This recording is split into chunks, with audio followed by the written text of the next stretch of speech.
안녕하십니까. 얼마 전 미국 대통령 선거가 있었는데요. 그 미국의 여론조사에서도 바이든의 압승을 예상했었습니다. 그런데 선거 결과는 그 트럼프 후보와의 접전 양상이 나타났죠. 나중에 물론 바이든이 승리했습니다만 초반 우세했던 트럼프는 선거 결과에 불만을 품고 아직까지 승복을 하지 않고 있습니다.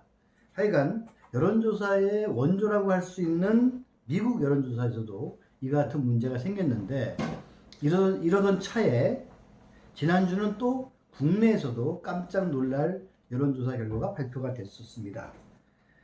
오늘 16번째 천시민심에서는 바로 이 여론조사 우리가 어떻게 생각해야 되고 어디까지 믿어야 되고 또 어떻게 믿지 말아야 될 것인지에 대해서 한번 얘기를 나눠보도록 하겠습니다.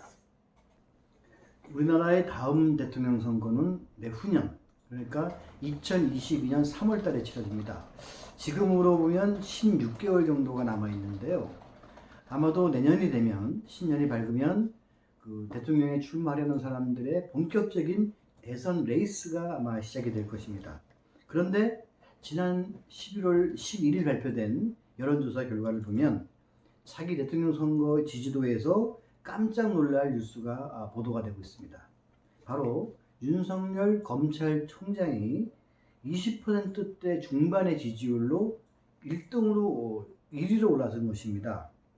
물론 이틀 후에는 이 같은 조사가 다시 원상으로 가서 이낙연, 이재명 후보에 이어서 윤석열 총장은 10% 초반대의 지지율로 3위를 기록하는 것으로 나타났습니다.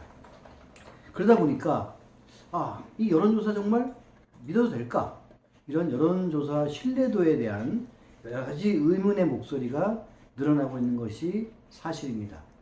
그럼 여론조사 정말 믿어야 할까요? 아니면 믿어서는 안 될까요? 이 여론조사는 그 조사 시점의 풍향, 바람의 방향과 온도와 같다고 했습니다.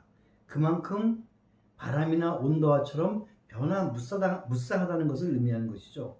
여론조사 결과가 끝까지 간다는 보장이 없다는 것을 아마 시청자 여러분들도 아마 잘 알고 계실 것입니다. 그런데 여론조사 방법에 대해서도 결과가 달라진다는 것입니다. 질문지를 어떻게 만들었느냐.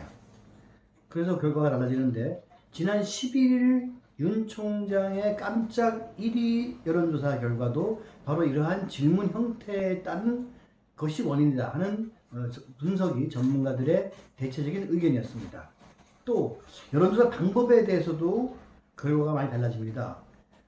직접 전화 면접 조사냐 아니면 ARS 자동 응답 전화에 따라서 엄청난 차이가 나타나고 있습니다. 매주 금요일 발표되고 있는 한국 갤럽 조사 결과를 보면요.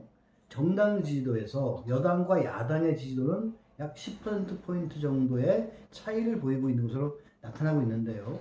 매주 월요일 발표되고 있는 리얼미터 조사는 양당 간의 차이가 거의 나지 않고 때에 따라서는 엎치락 뒤치락 하는 결과도 나오고 있습니다. 같은 조사인데 왜 이렇게 다른 결과가 나올까요? 바로 여론조사 방식, 방법에 따라서도 이런 차이를 볼 수 있다는 점을 보여주고 있는 대목입니다. 사실 여론조사의 정확성, 과학성, 신뢰성을 말하기 전에 여론조사를 해석하는 정치권 또는 언론에 왜곡하는 현상이 바로 여론조사의 문제라고 저는 생각이 듭니다. 여론조사 자체의 문제라기보다는 바로 자신들에게 유리한 것만 보려고 하고 불리한 것은 애써 무시하는 행태가 바로 여론조사의 신뢰도마저 떨어뜨리는 그런 결과를 가져오지 않았나 생각이 드는데요. 그야말로 아전인수, 믿고 싶은 것만 믿는 말이 딱 맞는 것 같습니다. 이런 정치권이나 또 일부 언론의 왜곡과 과장 그리고 축소 때문에 오히려 국민들의 생각이 더 혼란스럽고 좀 헷갈리는 그런 상황이 벌어지고 있는 것이 아닐까요? 사실 그 언론의 특성도 그렇습니다. 뭔가 뻔한 결과의 여론조사 결과는 크게 뉴스의 주목도를 받지 못합니다. 그러나 뭔가 특별한 뉴스, 앞서 말씀드렸지만 윤석열 총장이 1위를 한다거나 이런 등등의 여론조사 결과가 발표가 되면 이 사람들의 관심을 끌 수 있기 때문에 언론의 속성상 이와 같은 조사 결과를 오히려 유도하거나 그렇게 재해석하는 그런 행태를 보이고 있는 것도 사실입니다. 여론조사의 신뢰성, 이것보다는 이것을 받아들이는 바로 성숙한 민주 시민의 의식이 그래서 중요하다고 생각이 듭니다. 정치권 역시 각성을 좀 해야 될 것 같고요. 하여간 이런 것들이 전제됐을 때 바로 여론조사 신뢰도에 대한 문제가 해결될 수 있을 것이다. 저는 그렇게 생각합니다. 지금까지 천시민심의 천남수였습니다.